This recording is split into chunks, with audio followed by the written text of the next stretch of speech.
Bonjour à tous, j'espère que vous allez bien. On se retrouve pour une nouvelle vidéo où je vais vous parler d'un Kickstarter, un financement participatif très bien qui nous permet d'obtenir des fichiers STL, des fichiers pour imprimante 3D, sur le thème de la Seconde Guerre mondiale, plus précisément la guerre du désert 1941-1943. Allez, c'est parti!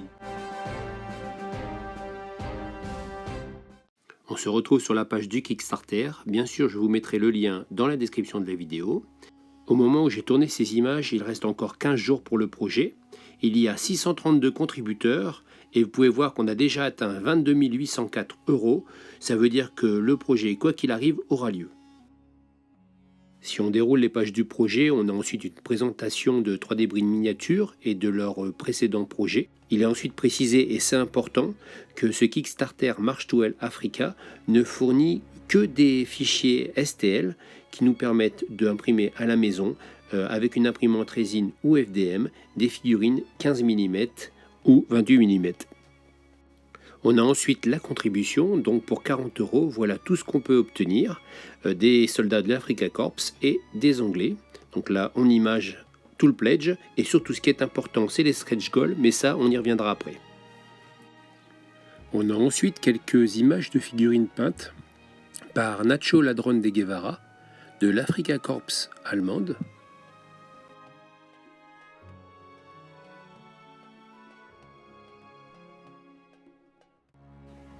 Et de la 8e armée britannique.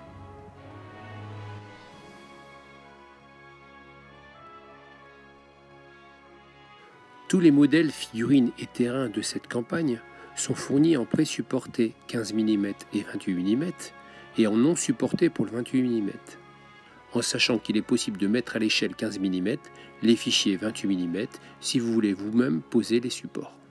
3D Brin Miniature m'a gracieusement envoyé un press kit et on va pouvoir regarder ces fichiers ensemble dans le détail avec mon logiciel Shitubox que j'utilise pour préparer mes impressions. Là, vous pouvez voir les différentes versions supportées et non supportées. Donc si on regarde dans le détail pour l'Africa Corps, il y a une moto et un sidecar. On a ensuite différents conducteurs de moto. On peut voir qu'ils sont super détaillés avec de jolies poses.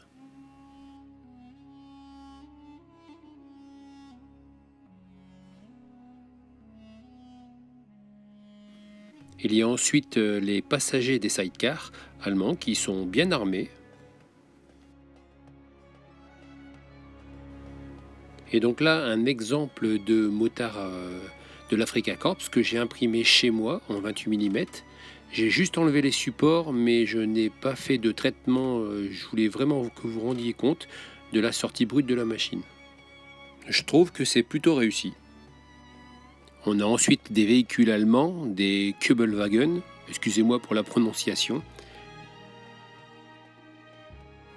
Deux véhicules différents avec pas mal de détails.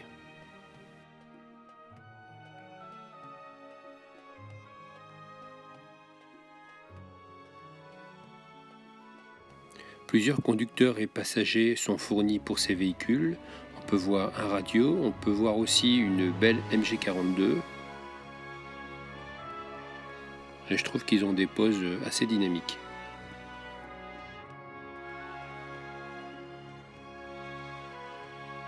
Et pour finir, le Panzer 1 que j'ai modélisé en 15 mm, mais si vous voulez le faire en 28, il faut avoir une imprimante FDM en filament. Et donc voilà le rendu de mon impression résine du Panzer 1. Et franchement, je suis agréablement surpris. Pas mal de détails, fins. Beau petit char. On passe du côté britannique avec aussi un sidecar et une moto.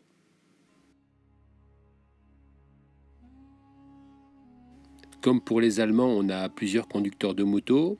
Certains portent des lunettes pour se protéger du soleil. D'autres ont un foulard sur le nez. On peut voir qu'ils portent sur le dos différentes armes.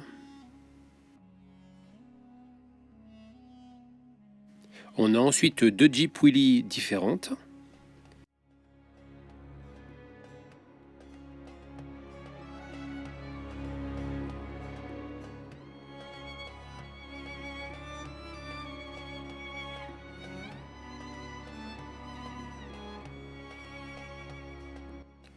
Et là donc les différents conducteurs et passagers britanniques, hein. On voit des officiers, un radio, et je crois même qu'on a une mitrailleuse Lewis.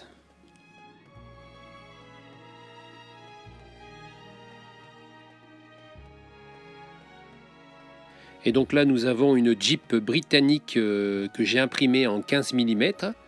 Je me suis vraiment amusé à la peindre et je trouve le rendu plutôt pas mal. Bon d'accord, je me fais des fleurs.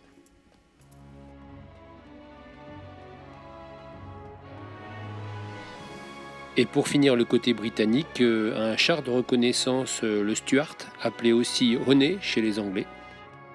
Donc là c'est la version 15 mm et comme vous pouvez le voir, il va falloir préparer l'impression en y mettant les supports qui vont bien. Donc sur le site du Kickstarter, il vous propose aussi de télécharger 2 figurines gratuites, donc la moto anglaise et la moto allemande. Il nous propose ensuite une comparaison avec des modèles de d'autres fournisseurs comme Gurmour Shop ou leurs précédents projets. J'ai moi aussi fait la comparaison ici avec une figurine Warlord Game comparée à March to Hell qui est un peu plus trapu. L'avantage de l'impression 3D, c'est qu'on peut jouer avec les 3 dimensions pour changer l'échelle. Cela pourrait être le sujet d'une prochaine vidéo.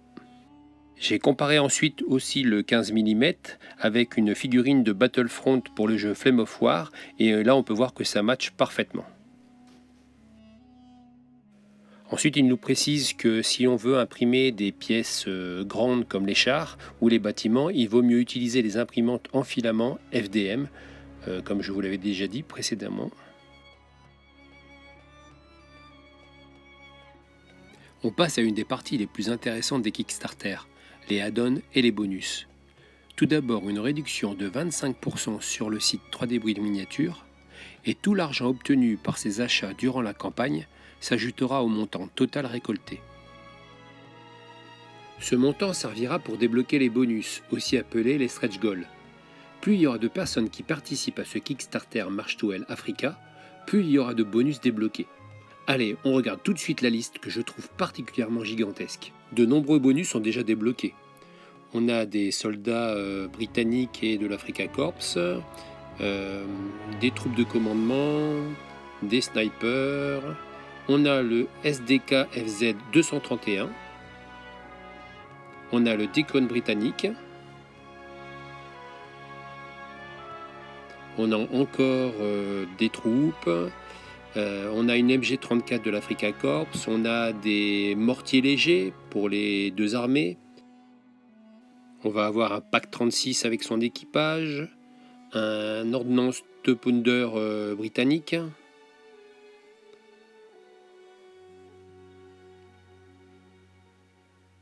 Un Marder 2.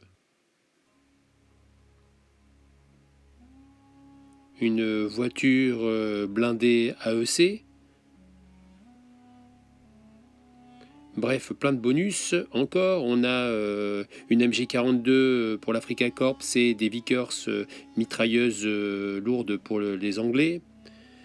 Donc vous voyez, la liste est longue. Hein. On a des mortiers moyens qui sont aussi débloqués. On a le fameux Panzer III. On a le Valentine du côté britannique. Et la liste continue. Des ingénieurs pour les 2 armées. Là, voilà, maintenant l'armée italienne, en partie aussi débloquée, donc avec des troupes d'élite, avec du commandement, on a des véhicules et des canons, des motos,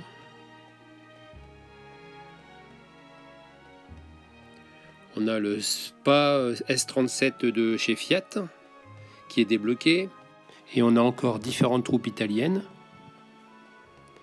Et le fameux char Carro Armato L640. On a aussi l'armée française d'Afrique qui est débloquée avec la Légion étrangère, des troupes, du commandement, les tirailleurs sénégalais, on a une Dodge Tanake, on a aussi un Hotchkiss 25 mm et son équipage, encore des troupes Légion étrangère, et là on a encore des trucs qui sont bloqués, un White Lafley, différentes troupes tirailleurs sénégalais ou légions étrangères. Donc tout ça sera débloqué s'il y a de plus en plus de participants d'ici les 15 derniers jours de ce projet. Ensuite, il nous explique quand on va recevoir les fichiers. Donc ils ont encore du travail, tout n'est pas finalisé. Donc on les recevra à la fin de ce projet au fur et à mesure de leur réalisation. Ils ont publié les images de certains modèles qui sont finis de sculpter, comme des soldats de l'Africa Corps, des tirailleurs sénégalais, des légionnaires français. Et comme leur projet marche bien, ils nous ont même rajouté des bonus comme les SAS anglais et la gare de train de El Alamein. Donc en résumé, c'est vraiment un super projet. Moi, je vous invite à y participer. Il est rempli de bonus et de stretch goals. Bref, plein de figurines pour jouer à nos jeux préférés, Bolt Action ou Flame of War. Et voilà, la vidéo est terminée, j'espère qu'elle vous a plu. Si c'est le cas, vous vous abonnez, vous likez et vous partagez. Et surtout, vous me laissez des commentaires pour que je puisse m'améliorer. Et moi, je vous dis à bientôt!